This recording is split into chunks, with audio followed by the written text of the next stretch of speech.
Hello, it is Friday, August 25th, 2023 at 11:06 a.m. Eastern Time, USA. I'm Mitch Miller. This is my video journal.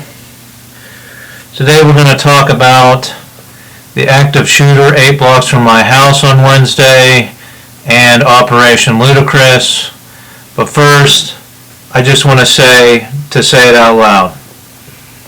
On November 7th, 2010, Mitchell Allen Miller was dragged out of his house, thrown into a solitary confinement cell, forced to take pharmaceuticals, while a CIA-funded company drained his bank account.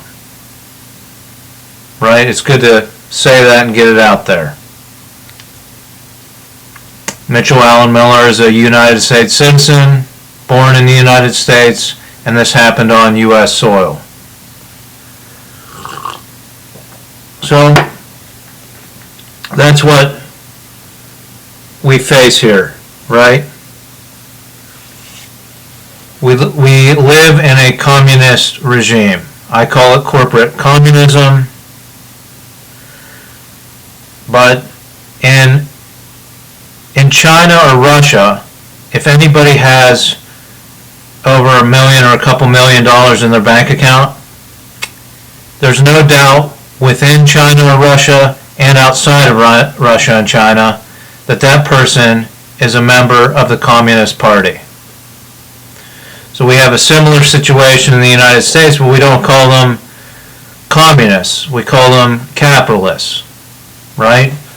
And we have this illusion that there's two parties, the Republican and Democrat Party, and they just keep us arguing over hot button emotional issues like abortion and gun rights to distract us from the idea that these communists, these corporate communists, take everything that's good in the economy and keep it for themselves and leave the scraps for the rest of us. And they systematically take out and keep down free market entrepreneurs like myself. So I've talked about corporate communism, the economy, things like that. I want to talk about actual government-sanctioned communism, because we had an active shooter 8 blocks from my house on Wednesday. His name was Bill. He was a veteran. I don't know the details, and it probably won't come out in an investigation in the light of this man. His brother died 3 years ago. I don't know if his brother paid taxes at the end of his life on the house. He left. He died. He owned the house that was at the place of the standoff. His brother Bill moved in at some point. He didn't pay taxes or back taxes on the property. He paid light and electric and gas. He accumulated guns and ammunition. The Sheriff's Department of Allegheny County came to serve him an eviction notice and take him forcibly out of the house. When they breached the door, when they broke down the door, he began firing. There was a standoff. Thousands of rounds of ammunition were fired. The only injury was a sheriff's deputy had a laceration on their head where they dove out of the way of the bullets. And then there was the fatality of Bill, the veteran, the suspect, who fired upon the law enforcement officials.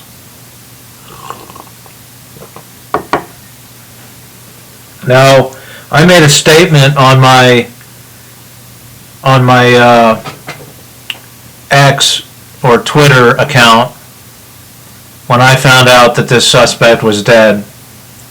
But it is not, it's a standalone statement, and I've brought this subject up in my novel M, which I printed and sent out to various different parties.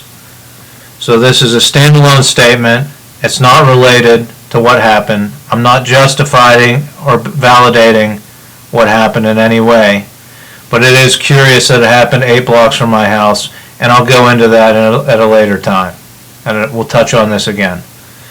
The statement basically said, some define communism as the government owns everything. And it's interesting in the United States that a country, the founding fathers were all landowners and geared all the laws in this country towards land ownership. But now we have a situation in the United States where you can buy a house and land for fair market value, pay all the taxes on it, and own it outright, and you still have to pay property tax every year. And if you don't pay property tax every year, you can be evicted from your land. So you don't own the land outright. You rent it.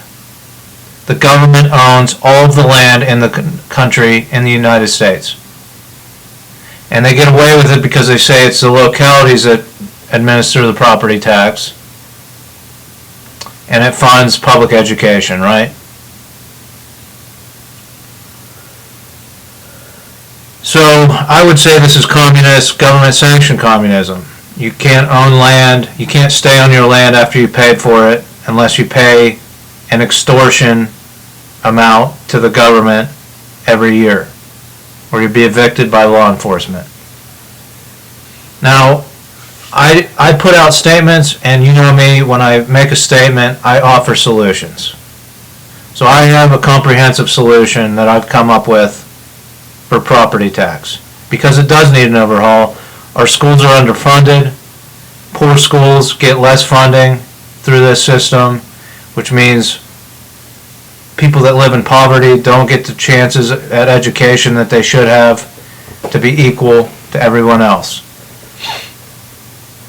The most simple solution I found is that these cities that are moving towards reparations for African Americans, Native Americans, don't let them pay you off and just be done with you. These cities, African Americans should push for reparations to be in the form of, I don't have to pay property tax.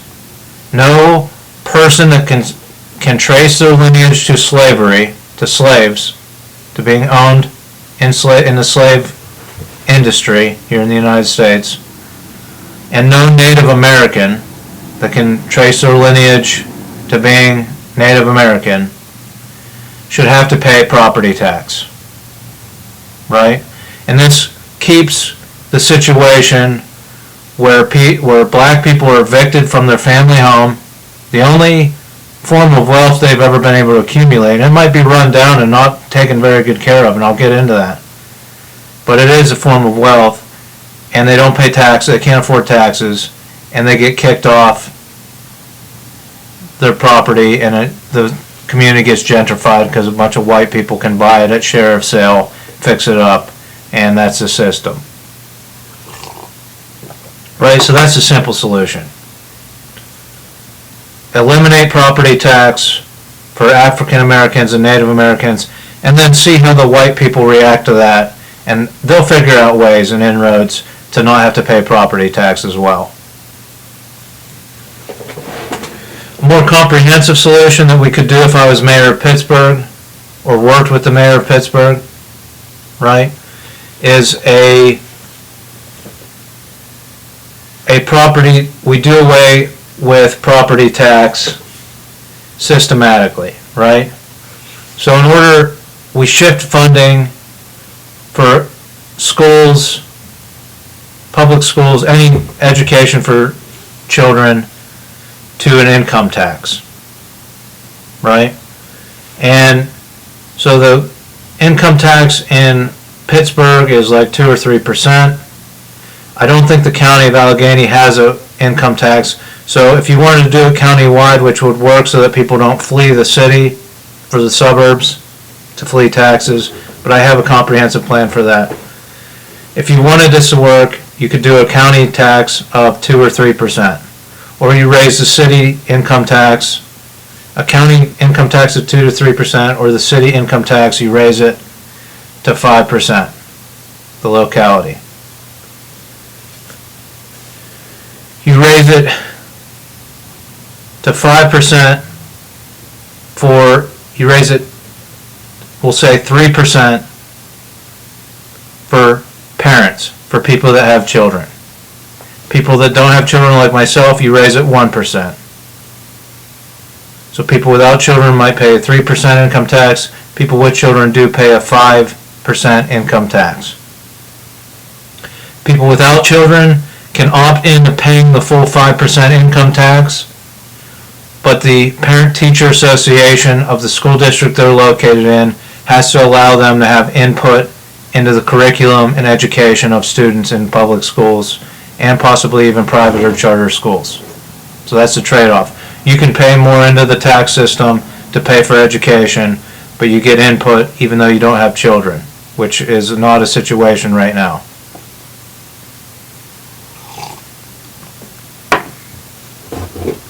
Property, you do away with property tax in essence.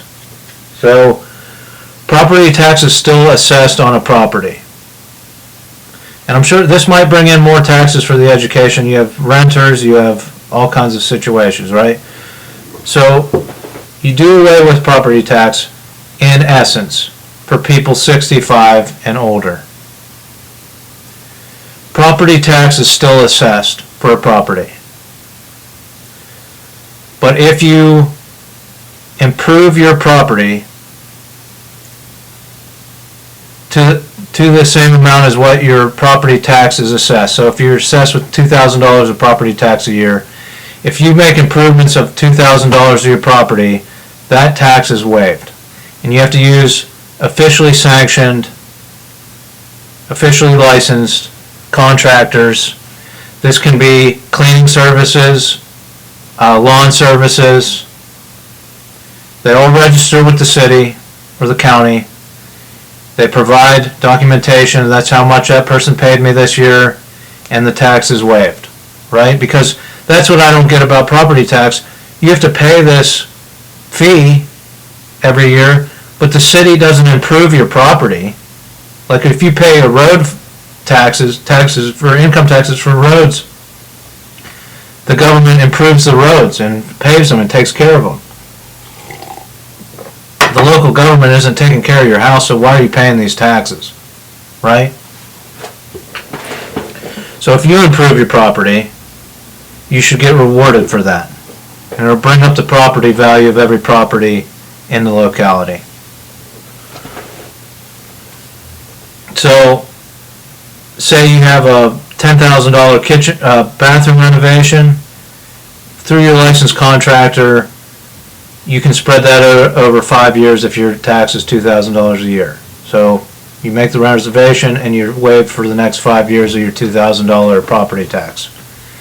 Or a $20,000 roof, you put it down, you get the loan, you do the thing, and for 10 years you don't pay property taxes. Now, if you don't want to improve your property, you still get assessed the tax and you're liable for the tax at the end of the year. Now I have a program that I'm not going to get into here, but if I worked with a mayor or any mayor around the country that works with contractors to get them registered and documents renovations and property situations, and it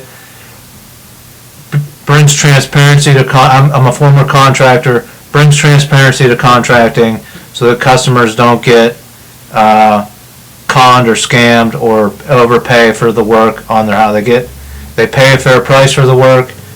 Workers are compensated accordingly. Contractor makes whatever his margin is, and that's the way it works, right? So I have an idea for that program. It's all up here. But back to property taxes. So you assess your property tax. When you reach the age of 65, you do not have to pay property tax. You don't have to improve your house in any way, unless you want to, obviously.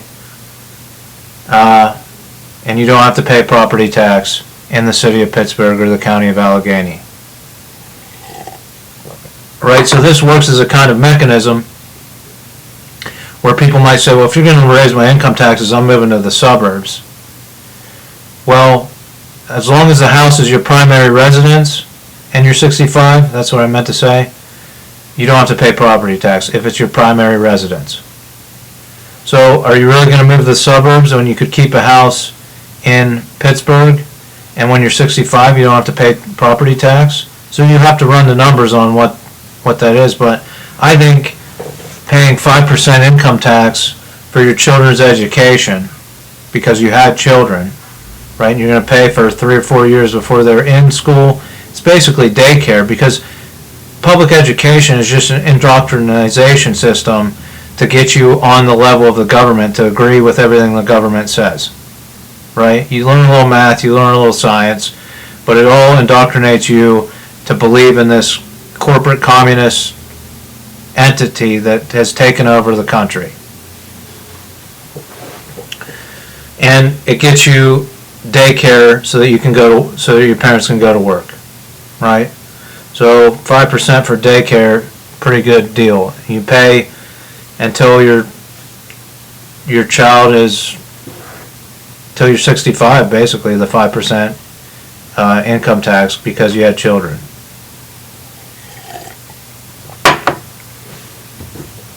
Anyhow, that's my plan for eliminating property tax. Now I want to talk about Operation Ludacris. Ludacris is a recording artist. I think he's like hip hop, R&B, rap artist. I don't know much of his work, but he's come into my orbit, right? I just learned yesterday at the embroidery shop that we are doing a full jacket back for him. He's coming to play a concert or something. So we're embroidering. It's probably like a 18-hour design that it'll take to sew out on this jacket. Nick agreed to do it. So the hip hop rap community has come in my orbit. So this is Operation Ludacris. It's what I'm proposing now. And again, if I'm trying to undermine the drug cartel's system of credit through a song, then I shouldn't hesitate to work with the rap and R&B performers and artists as well, right? So here's the basic gist of it.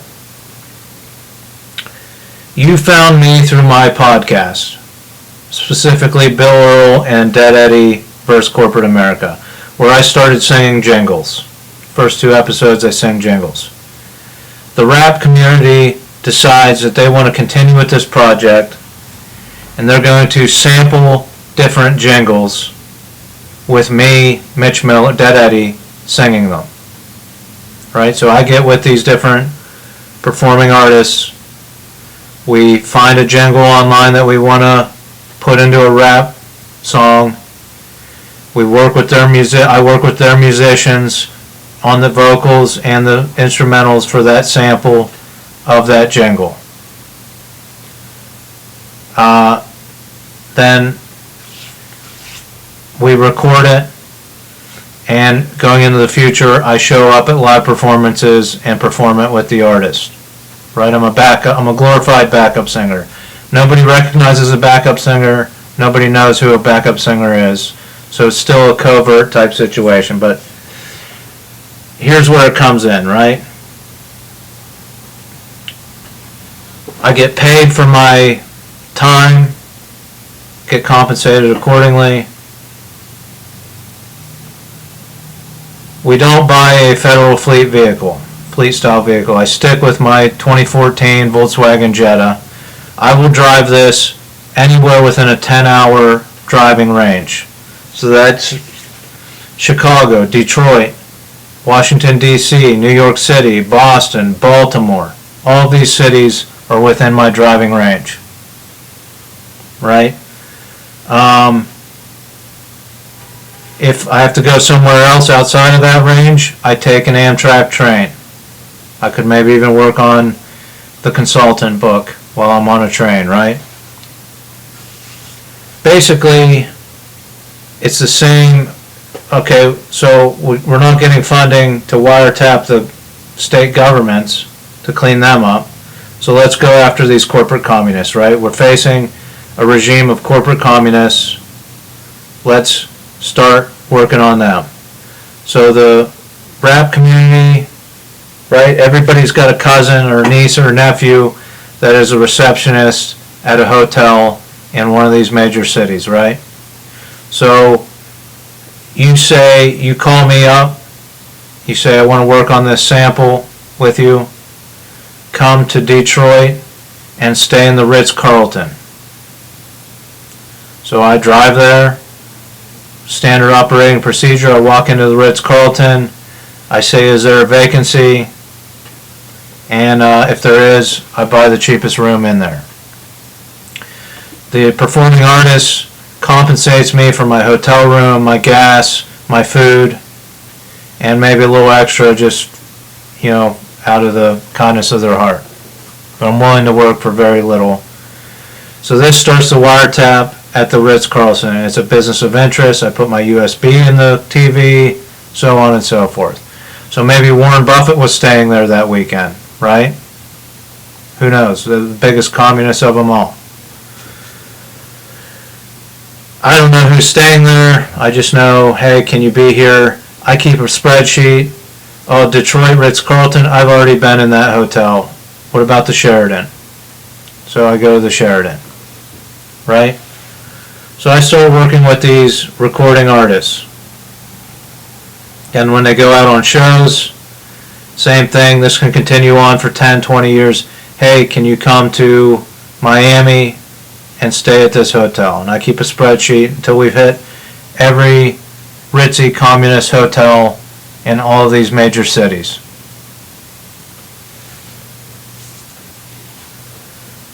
The other thing I can do is get the information about the platform that will change the streaming and music industry that I propose getting to Billie Eilish through one of my pieces of art. I can work with the rap community to get this idea out there and get investors. And my idea, the proposal is this: film studies person, I can form a production company. It can be very simple, Mitch Miller Productions.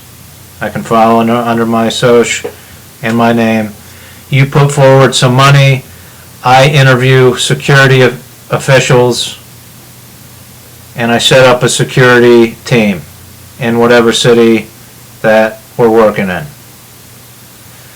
I go down to City Hall and get my original thought was we could shut down city parks. I go get the permits to shut down a city park. We meet some performers, some artists, maybe some actors, whoever. We meet in the park in a city. There's security all around. It's shut down for production. And I discuss either how the platform for transforming the music industry, the platform for transforming the motion picture industry, or both. But then I thought, who owns the property around city parks? The rich communists, right? And they could have those parabolic microphone things that pick up conversations 200 yards away, 1,000 yards away, pointed at the park to figure out what we're doing. So that's why that doesn't work. So what I'm thinking is we look into industrial areas, places with perimeter fences already around them that are shut down at night, right? We meet at midnight or close to it. We have our security team around. We pat each other down, make sure we don't have any listening devices on us. Our security teams might not even have phones. Maybe one point person does, but the rest have radios. And we discuss these platforms and see if we can get an investment group together to change both industries so that more artists benefit and are compensated fairly through these systems. It'll revolutionize everything.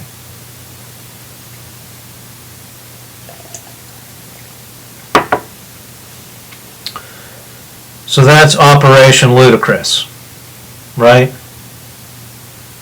For the next 20 years, I work with mostly black, maybe Latino performing artists. to check into different hotels around the country, around the United States, so that we can see what type of taps happen. Maybe in 5-10 years, a bunch of white-collar crime will get knocked out, right? And we'll clean up the whole system.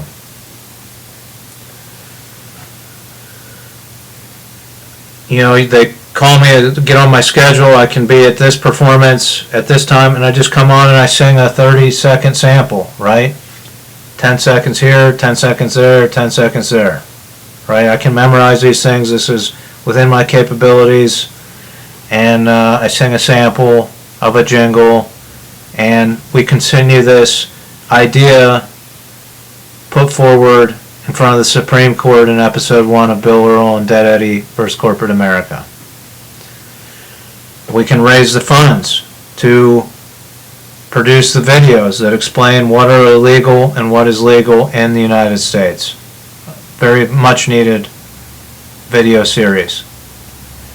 And I can form a production company and establish contacts that can run security in all the major U.S. cities in case an actress, an actor, someone wants to fly into a city and get out to the country. I can provide a security detail through my production company, interview them, we'll have security professionals, and that'll get us moving along the way so that people aren't reliant on their studios, their labels for security, and it keeps them bound to these contracts because they're afraid to be out on their own and on their last million trying to pay for private security everywhere they go, right? It's a big concern, I understand.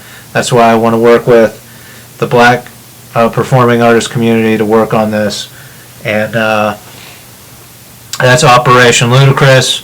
I hope you'll consider contacting me. Ludacris knows how to get a hold of me through my shop. Thanks for taking initiative, Ludacris, and I hope this video does justice to both the gentrification systems in the United States and how this active shooter situation plays into all that. I'd love to make a film about that, but it's a sensitive subject, and you can't glorify someone that shot at the sheriffs, right? You could if you, I mean, well, I think you play it by ear and see how glorified people coming out of the January 6th here insurrection are going into the future, and parallel that with possible stories like this, right? If Fox News and other media companies are able to take up people's stories that were prosecuted for January 6th and shed them in a light that they were persecuted, then maybe you could shed light on this veteran being persecuted as well. So I'll leave it at that. Thanks for watching, and as always, I wish you, and I might do another one of these later today, but as always, I wish you peace, prosperity, and homeostasis.